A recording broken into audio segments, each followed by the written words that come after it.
Welcome back. जिस तरह programmes में आप देख सकते हैं, doctor Naeem Mushtaq is here and we are ready for our next session. Just before the beginning of the session, if the people sitting at the back can move up, because we have to show you a video and it would be better if you're sitting at the front so you can easily see it. And we have a lot of space at front. I think a lot of people are either have left or at least not here. So let's take the opportunity and sit at the front, or maybe this whole row is empty and this whole row is empty as well this way. So if we can move. The speaker is vegetarian, so Yeah. Dr. Saab has just said that I'm vegetarian, so you don't need to be afraid of me.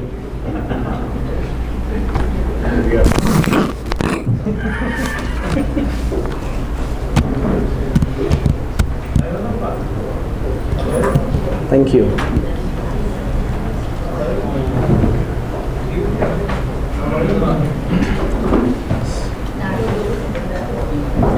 I mean, some people can also come and sit with our friends from,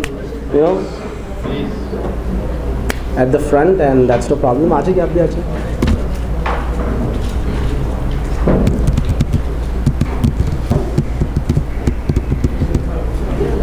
So when you play the video, I'll just turn off all the lights.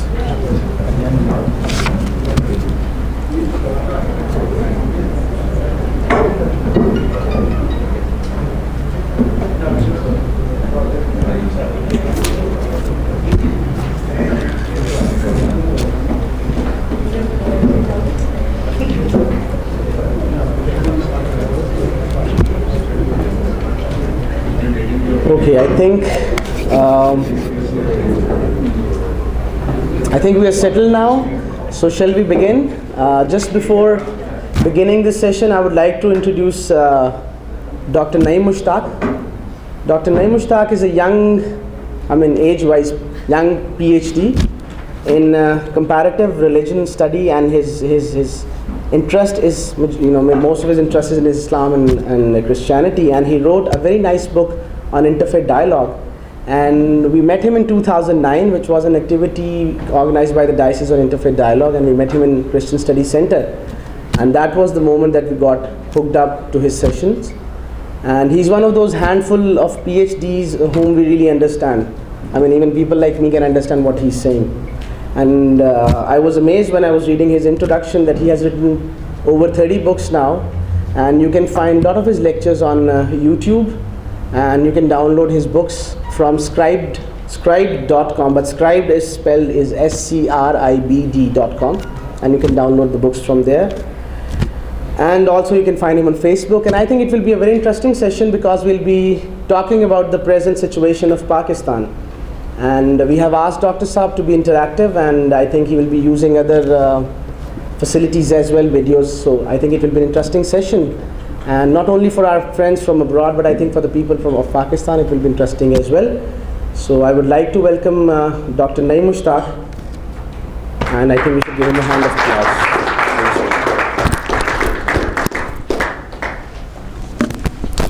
thank you very much. Bismillahirrahmanirrahim.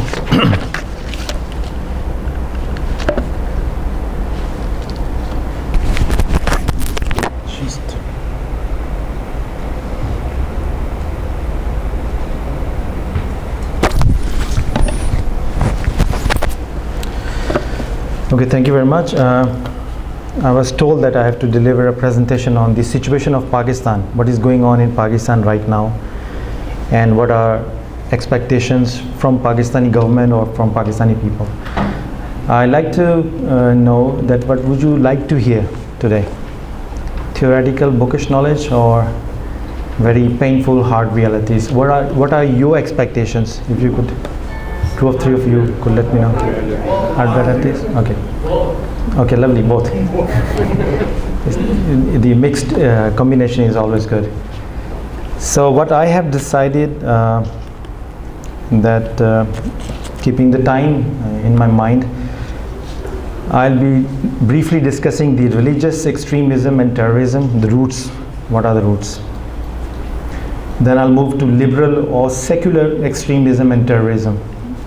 Secular extremism or terrorism is not usually discussed in Pakistan.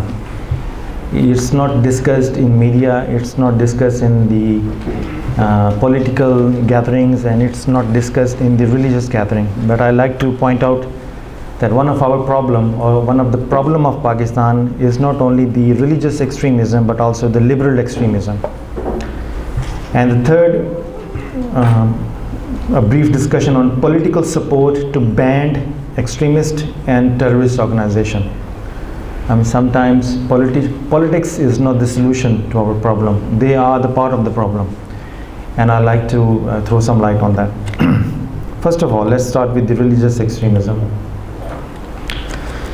If you go through the brief history analysis of the Indo-Pak Christian-Muslim dialogue, if you go to a bookshop in Anarkali, if you go to a bookshop, Christian bookshop in Pakistan, and try to find a book on Christian-Muslim dialogue written by a Pakistani or Indian scholar, whether he's a Christian or a Muslim, you'll see the mostly discussion, the topics are repetition of topics such as Quran or the Bible, which is God's word, which is the true concept, Trinity in God or oneness of God, Taslis, Fit Tawheed, or just Islamic concept of Tawheed.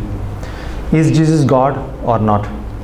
Is Muhammad true prophet of God or not? Who is the real founder of Christianity, Paul or Jesus Christ? So if you go to a Muslim bookshop and tell them that you would like to understand Christianity or you would like to understand Christian faith, please give me a book.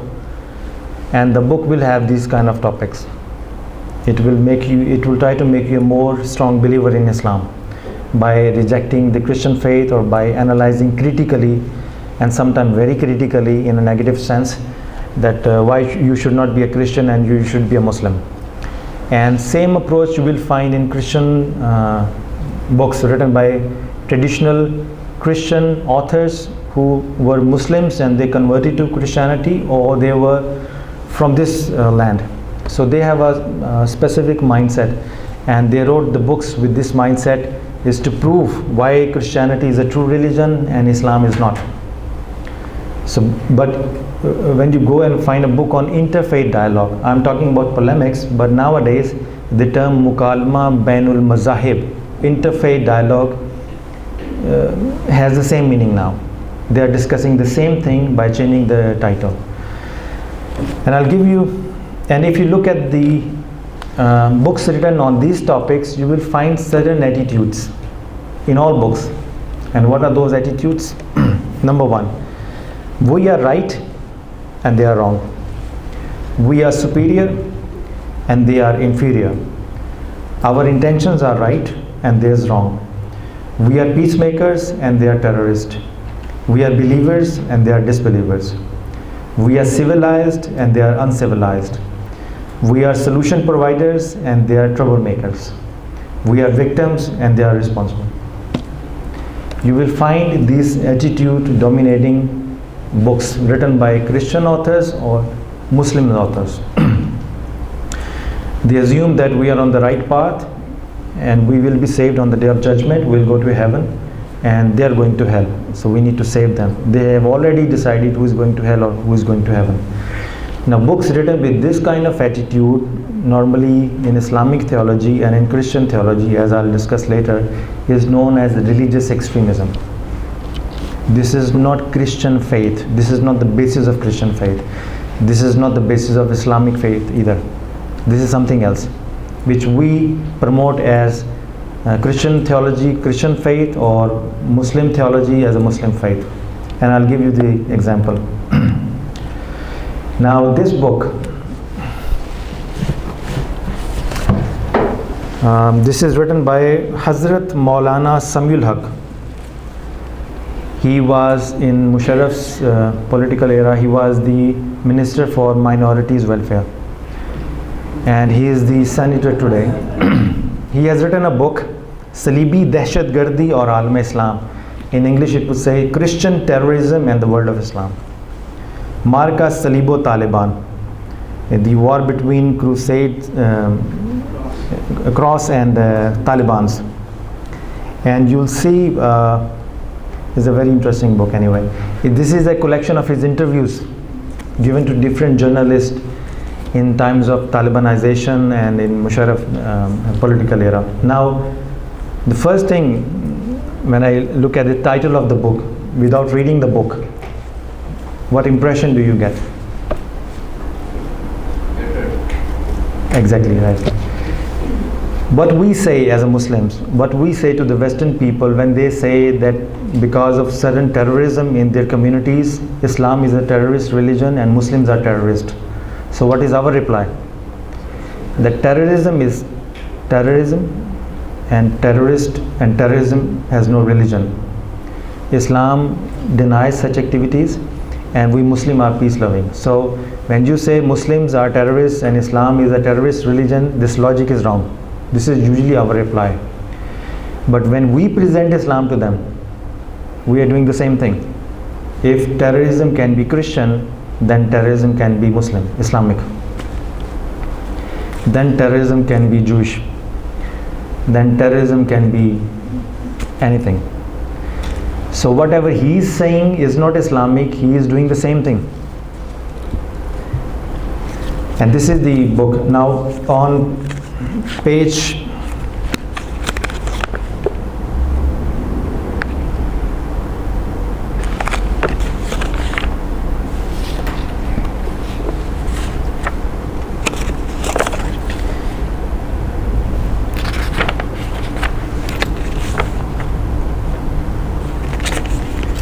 very interesting questions.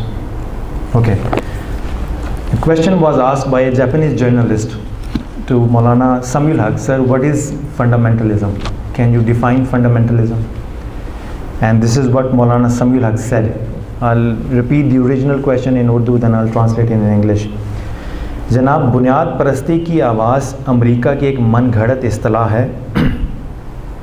हर मज़हब के असूल होते हैं अक़ीदे के लिहाज से, रवायात के लिहाज से, अखलाक के लिहाज से और किरदार के लिहाज से, और हर मज़हब अपने पैरोकारों को बुनियादी असूलों के साथ वाबस्ता करता है।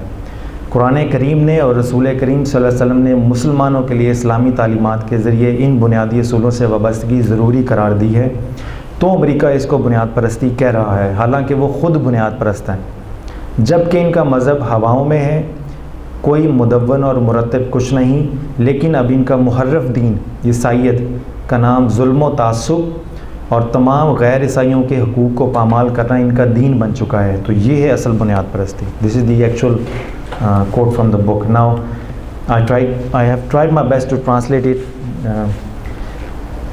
Fundamentalism is an American concocted term. Every religion has its own principles and teach its followers to observe those principles on a daily basis. The Holy Quran and Prophet Muhammad sallallahu alaihi wasallam have declared those principles to be observed strictly. So America is calling these principles fundamentalism. America itself is a fundamentalist country, and their religion, Christianity, is nothing but a compilation of baseless documents, the Holy Bible. Christianity is nothing but terrorism, cruelty, prejudice. Christianity is to abuse the human rights of all other non-Christians. This is real American fundamentalism. So let's analyze his question. What he is trying to do. Let's get your feedback. What he is trying to do. Okay. One observation. Sorry? Yes, but what is the logic in it? Let's analyze the logic. It's a blame game. Okay. He's blaming whom? Christians. Christians. Okay. The Americans and the American Okay. In the first part of his answer, he has defined fundamentalism, which is, theoretically speaking, is accurate. If you go through the history of the fundamentalism, it started in America and then it has its own details. The second thing, he's analyzing what the America is doing or what the American foreign policy is doing. And on the basis of that analysis, he is giving a fatwa against Christianity. So the logic is this: whatever America is doing, or whatever is the approach of the American foreign policy advisors, the blame goes to Christianity. So my question is this, which I wrote in the book, is when you want to decide whether the Christianity is a good religion or not, you should study the Holy Bible, not the American foreign policy. because the basis of Christianity is the text of the Holy Bible, not the text of the foreign policy. If this logic which he is promoting in his book is Islamic and accurate, then let's decide about Islam on the basis of Pakistan foreign policy. Let's decide Islam on the basis of Iraq's foreign policy. You can never prove that Islam is a true religion if you decide it on the basis of different foreign policies. So whenever there is attack on Islam, we would say that if you want to understand Islam, please study Quran and Sunnah. Please study what Islam has to say. So similarly, when you want to decide whether Christianity is a good religion or not, go and study the Holy Bible. Don't blame Christianity for whatever is being done by American government. But you can imagine he is running a madrasa. He is the senator of Pakistan National Assembly right now, and Senate is the higher level of wisdom as compared to National Assembly. So you can imagine the level of and many Taliban in his book, including Mullah Umar and many, they were trained here, and many Taliban who are now in Afghanistan, they were trained in their madrasas. So you can imagine, apart from Taliban issues, the logic which he is preaching in the name of Islam, that logic is itself un-Islamic. If we apply the same logic to Islam, Islam can never be called a good religion, because we will always be looking at the Pakistani people and we will be deciding this is what Islam is, and then we will be looking at the Saudi Arabia and deciding what Islam is. Islam, these are the situations of Muslims, not Islam. So whatever you see in America, that can be called the situations of Christians there, but that may not be a Christianity. So they are trying to follow Christianity as we are trying to follow Islam, and we could be, wrong at many places. So the foundation of religion is the text of the Holy Book. The foundation of religion is not the situation of its followers. This is the main logic we have to follow. But the entire logic is being propagated, is being in their madrasas, thousands of people are being trained on this logic. So this is one example of what we call religious extremism, hating too much that you even don't follow your own religion. The second example is interesting. Now he belongs to Deoband school of thought. Now Deoband school of thought is also a Red Mosque issue. They were also the Deoband school of thought. In Karachi, Darul Uloom Karachi, they were also from the Deoband school of thought, and he also from the same school of thought. Now the second thing, very interesting, is a book written by Allama Sajid Mir.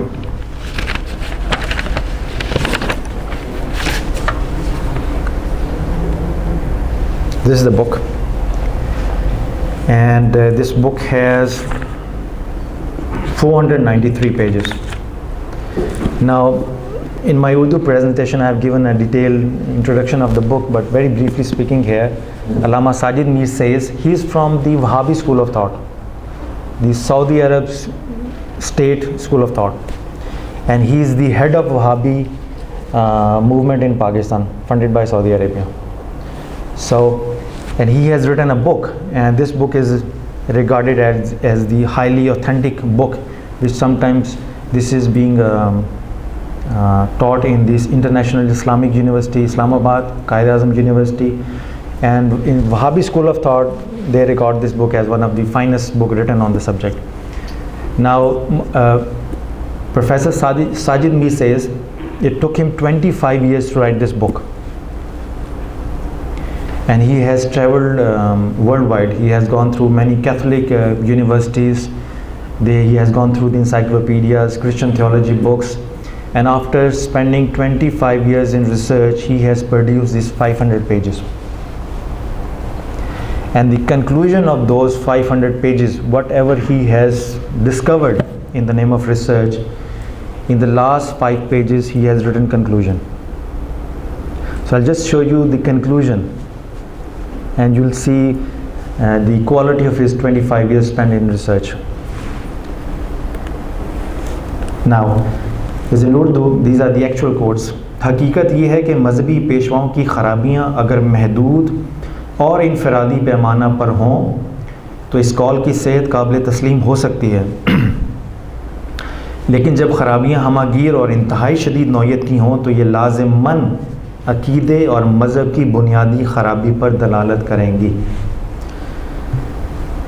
इतने बुलंद बांग दावों और नारों के पस मंज़र में इतनी ऊंची सतह पर ऐसी शदीद और हमागीर खबासतें जिनका मुकाबला किसी मज़हब की तारीख़ नहीं कर सकती, यकीनन मसीही अकायद के बाज़ बुनियादी नकाइस पर मबनी है।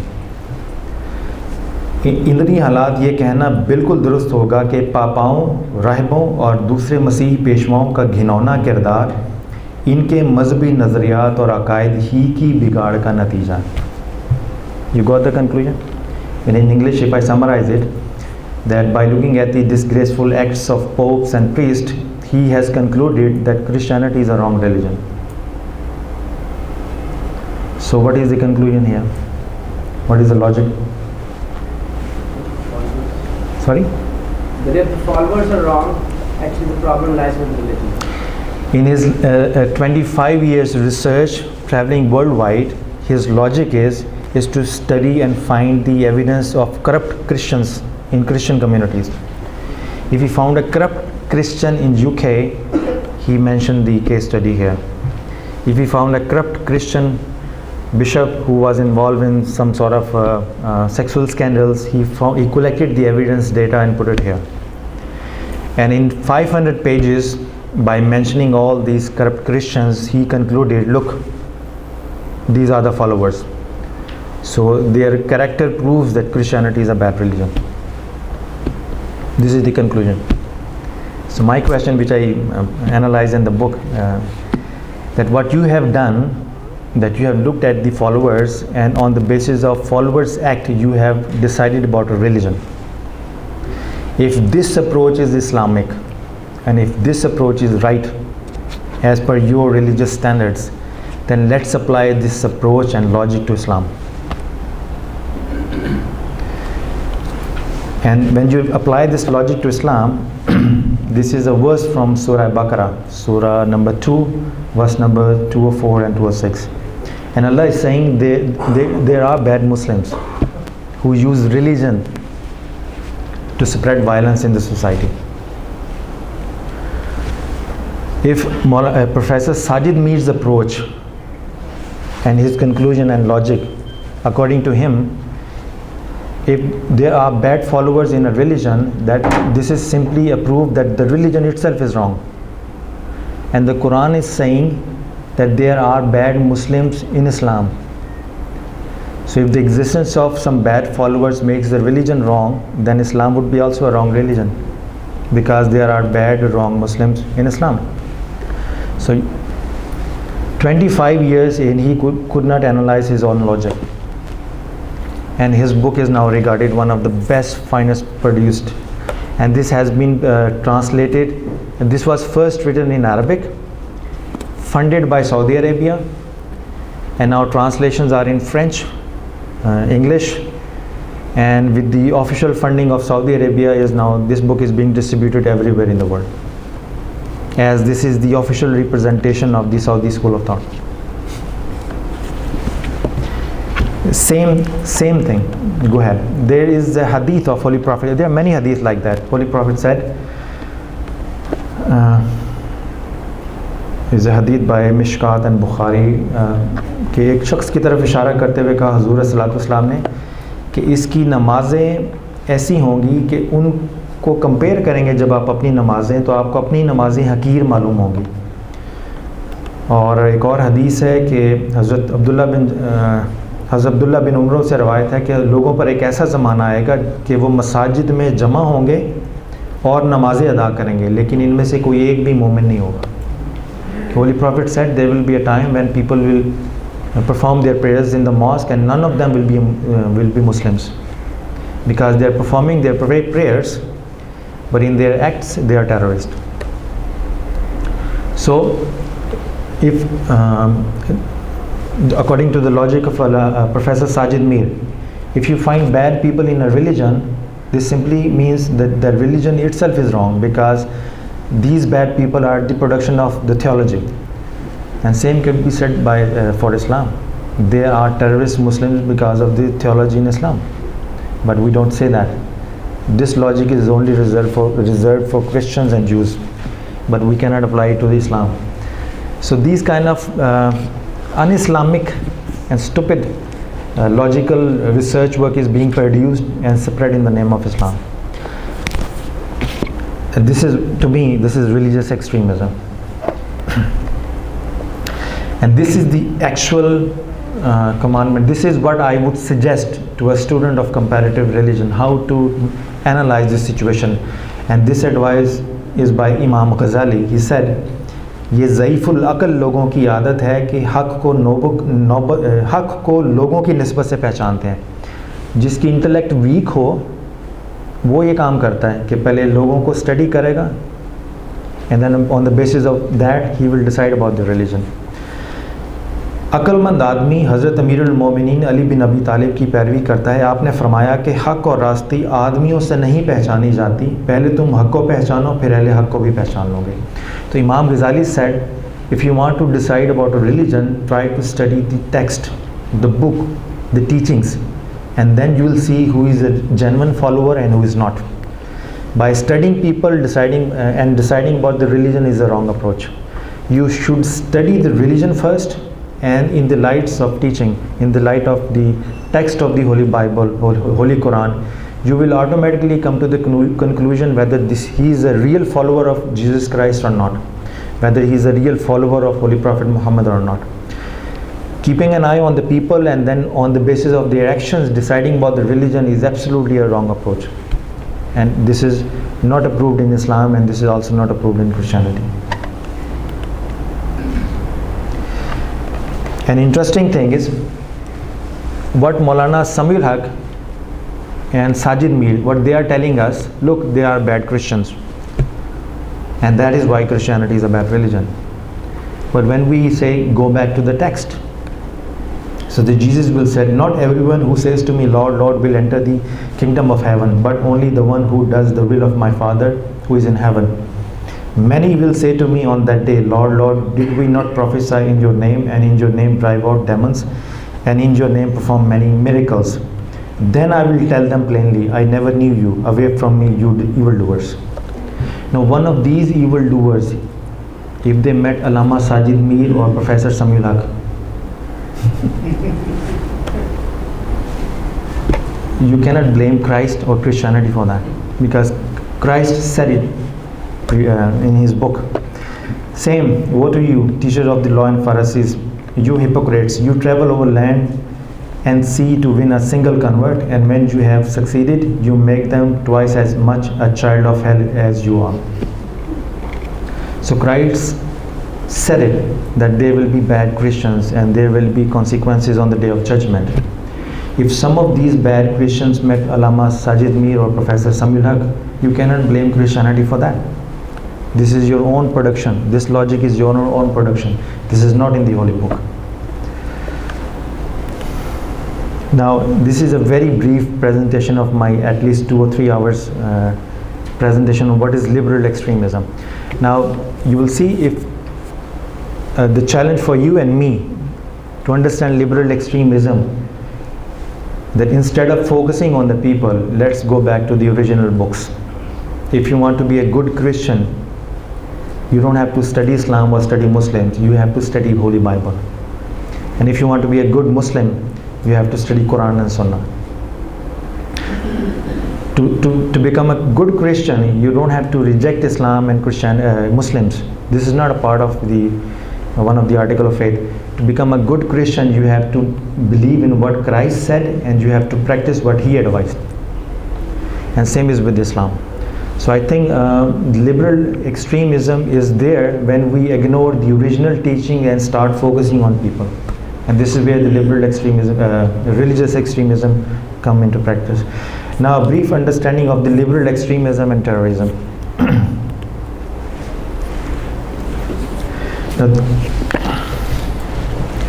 Now the problem for the governments, how we get rid of this liberal extremism. So the politicians, they are also thinking how to run the government and how to run, or in other words, how to remove liberal political religious extremism from Pakistan.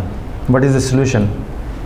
So one of the solution that politicians gave to the public to get rid of this religious extremism, there's a book written by Benazir Bhutto, Reconciliation, in English translation, and Urdu translation is by Jahangir Badr, Islam, Democracy and West, and Reconciliation. In chapter 1, she has discussed religious extremism, and she defended Islam, and how she defended Islam became another problem. Religious extremists, they went to the one end, and the liberal extremism, they adopted the second approach. And what is the so we'll understand what is liberal extremism by going through this small exercise. This is a question: what it means to be a peace-loving Christian or Muslim? Okay, so here's the question. I guess we are Christians here. I'm Muslim, the two other Muslims, rest of us are Christians. So question for you: keeping the interfaith dialogue or peace and harmony in mind, you tell me, keeping the Christian theology in mind, on the day of judgment, will I be saved as a Muslim or not? Will I go to heaven or hell? Yeah, we need the mic. This is the question number 1 for the Christian audience, that I, as a speaker, I'm a Muslim. So you tell me where I'm going when I die as a Muslim. Will I be saved on the day of judgment or not? And the second question will be for the Muslims, and I'll represent that one. You as a Christian, when you die, where will you be going on the day of judgment? Will you be saved or not? So let's start with the Christian understanding. We are already saved. We believe that we are already saved. So we are not waiting for the day of judgment. No. Let me repeat the question to avoid confusion. You as a Christian, keeping the Christian theology in mind, you tell me, if I die as a Muslim, I don't believe in Christianity or in a Christian faith. If I die as a Muslim, will I be saved on the day of judgment? As you will be saved according to your theology. No, one question, no. I think yes. You will be judged according to your faith. Okay, give one by one, so let's everyone here. I think it is God's business, and we take in our own hands and decide where to go. Okay. God decides to. Okay. This is a religious political statement, could be. This is one point of view anyway. This point of view does exist. So. Thank you very much. My understanding and my response to your question is that I agree with my brother there that at the end of the day, it is God who happens. But if you ask me about my faith, the Bible that I read say that unless you believe in Jesus, then you are outside. But that kind of teaching needs to be explained further in terms of what exactly does that mean. Who is outside of faith?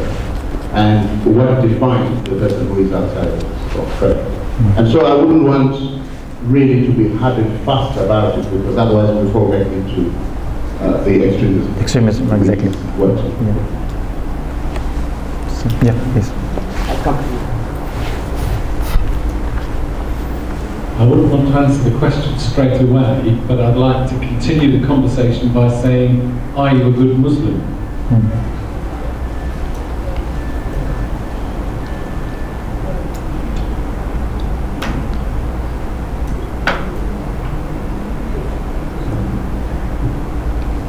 मुकाशफा की किताब के 20वें बार में अगर हम पढ़ें तो लिखा है कि जब खुदा यीशु मसीह आएगा तो ईमानदार पहली क़यामत में शरीक होंगे, और उसके आगे जाए तो दूसरी क़यामत का भी जिक्र है।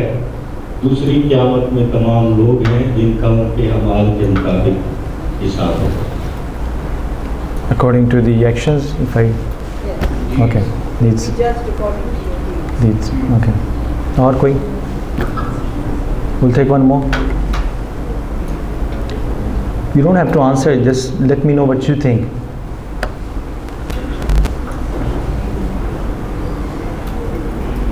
when we read the scriptures and try to understand how Jesus dealt with people of other faith, and one of the examples we have is the Syrophoenician woman, who was a woman of other faith, the stranger who comes to Jesus for healing of her daughter. And Jesus affirmed her faith, Jesus appreciated her, Jesus healed her daughter, and also said, "Great is thy faith." So I think Jesus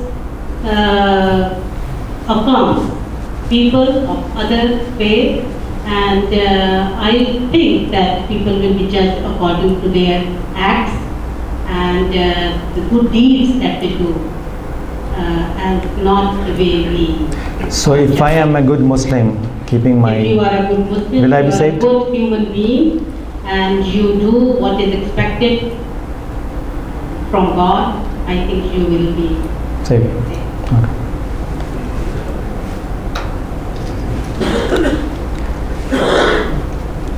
Okay, we'll go ahead with the discussion. So, but you realize few things.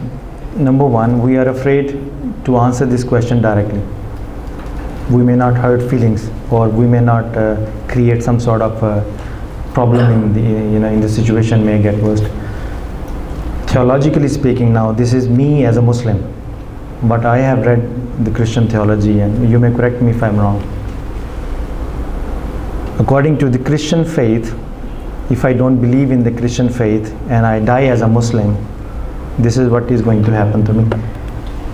Jesus answered, "I am the way and the truth and the life. No one comes to the Father except through me." Second question, Acts. Salvation is found in no one else, for there is no other name under heaven given to mankind by which we must be saved. Third, Corinthians. Now, brothers and sisters, I want to remind you of the gospel I preached to you, which you received and on which you have taken your stand. By this gospel you are saved, if you hold firmly to the word I preached to you, otherwise you have believed in vain. And in verse 14, and if Christ has not been raised, our preaching is useless, so is your faith. So as far as my understanding of the Christian faith is concerned, that if you want to be saved on the day of judgment, you must believe in Christ, according to the Christian theology. This is the fundamental. So if a Muslim, if I die according to my faith and I do not believe in Jesus Christ as the requirement of the Holy Bible and the church teachings, I will not be saved. Now, it's Islamic point of view. What is Islamic point of view? If you die as a Christian, will you be saved according to Islam? So the answer is very clear. There are many verses in the Holy Quran, but I'll just select it one hadith and the explanation. The Holy Prophet said, जिसने मोहम्मद सल्लल्लाहु अलैहि वसल्लम की फरमा बरदारी की, इसने अल्लाह ताला की फरमा बरदारी की, और जिसने मोहम्मद की नाफरमानी की, इसने अल्लाह ताला की नाफरमानी की, और मोहम्मद लोगों के दरमियान फ़र्क कायम करने वाले हैं. Whoever followed Holy Prophet Muhammad will be saved, and whoever did not follow Holy Prophet Muhammad will not be saved on the day of judgment. He is the difference between right and wrong. So according to the Islamic theology, and this is the explanation of the hadith by a famous scientist of hadith, the last word is, जिसने आपकी तस्दीक की वो साहिब ईमान हो गया, और जिसने आपकी तकजीब की वो काफिर हो गया, डिसबिलीवर हो गया. तो according to the Islamic theology, if you die as a Christian and you do not believe in the Holy Quran as the book of God, and you do not believe in the prophethood of Holy Prophet Muhammad, you will not be saved. Okay, so this is the theological standpoint. Sorry, this is the theological point of view of both religions. Now, when in this situation in Pakistan, when we say, "Sir, you will not be saved," we are considered extremists and terrorists, and that is why I show you the book. What Mohtharma did in the book, I recommend you read it. She said, the same approach, same point of view that sometimes exists in the minds of Christian brothers. You only need to be a good person in life and you will be saved. Good deeds. But if good deeds are not backed by proper and good faith, those good deeds will have no value on the day of judgment. So what Mohtarma decided to present a new point of view, which I call it liberal extremism. She has written a book for the Westerners, and she's saying, according to Islam, if you are a Jew, if you are a Christian, if you are a non-Muslim, you don't have to believe in the prophethood of Holy Prophet Muhammad. You don't have to believe in the Holy Quran as the holy book. Just believe in God and do good deeds, and you will be saved on the day of judgment. So my point of view, which I present sometime in my training seminars and workshops, I say to those Christians who say, sir, you only need to have good deeds and you will be saved. I say, why don't you become Muslims tomorrow? Because you can perform the same good deed as Muslims and you will be saved. But they will never convert to Islam because they know there is something different. Something is different between Islam and Christianity. And those Muslim scholars who are promoting interfaith dialogue with the same school of thought, I advise them, I suggest them, why don't you become Christian tomorrow? Because you will be saved. All you need is good deeds. There is no value of faith. So this is liberal extremism, where you try to deny the real realities of both Islam and Christianity. Now, interfaith dialogue, as it is being promoted and recommended in the society, is to develop a new third type of faith, where Muslims are happy and Christians are also happy. And people who don't like Christians and Muslims, they are also happy. You got the point? So my understanding of interfaith dialogue, which I defined in my book and which I also promote in here, interfaith dialogue is not about changing faiths. Interfaith dialogue is not about eliminating identity. Interfaith dialogue, to prove that you are a peace-loving Muslim and Christian, you don't have to reject your faith and say something which makes me happy. So interfaith dialogue is to protect and maintain your identity, and at the same time work with one another to improve the social circumstances, social situation of the society. Simple as that. You can help someone who is in need of financial. You can help someone through money. You can help someone through psychological motivation, psychological sympathy, and you can still maintain your identity. So, but this is the solution some politicians and some people in interfaith dialogue have developed, is to develop a new theology which Jesus never recommended, which also Muhammad never recommended. So if I say I will be saved according to my faith, and my faith says if you want to be saved you have to follow these certain steps. If you don't want to follow, it's your choice. The same choice has been given to us by the God Almighty. The same choice has been given to us by the Jesus Christ. Now this is the hard reality which we have to remember, that your being Christian is your identity. If I am also going to be saved, what it means to be a Christian then? Because I'll be enjoying the same privilege and benefits as you are doing. So there are some additional benefits for being a Christian. There are some additional benefits for being a Muslim, and those additional benefits are our identity, social identity. So you cannot handle religious extremism by developing a new theology which will create a third problem in the society. Religious extremism is simply how I define it. Religious extremism is when you start focusing on the book and start focusing on the person. Most of our attachment in our life is based on our attachment with the religious personalities, not with the book. What has been said by the Pope, generally Bishop or Pope, is more good to me than the text of the Holy Bible. What has been said by a Maulvi or Mullah or Hazrat or Allama is more sacred to me than the text of the Holy Quran. text can never be replaced by any religious personality. The only authority who has the genuine authority to interpret text was the Jesus and Muhammad. And Hazrat Mujaddid Alif Sani, one of the Islamic Sufi saint, a man came to see him and said, "Sir, please advise me so I can improve my social conditions, I can become a better Muslim." So he advised two things to him. He said, never try to be God in your life and never try to be prophet in your life. And the man became quite confused. He said, how it is possible that I would ever desire to become God or prophet?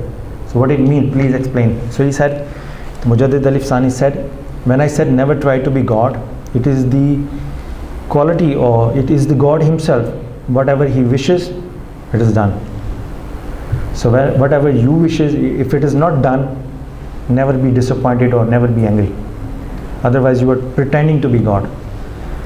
And never try to be prophet, because it is the only prophet whoever does not believe in him or whoever does not agree with him becomes kafir, disbeliever.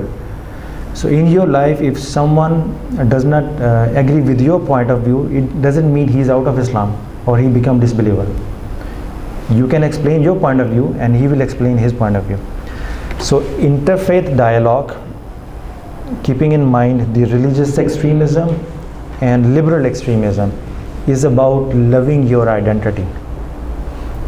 And I usually give one example, that my father's name is Muhammad Mushtaq, and unfortunately when I speak to you, you don't like my father. What I'm going to do?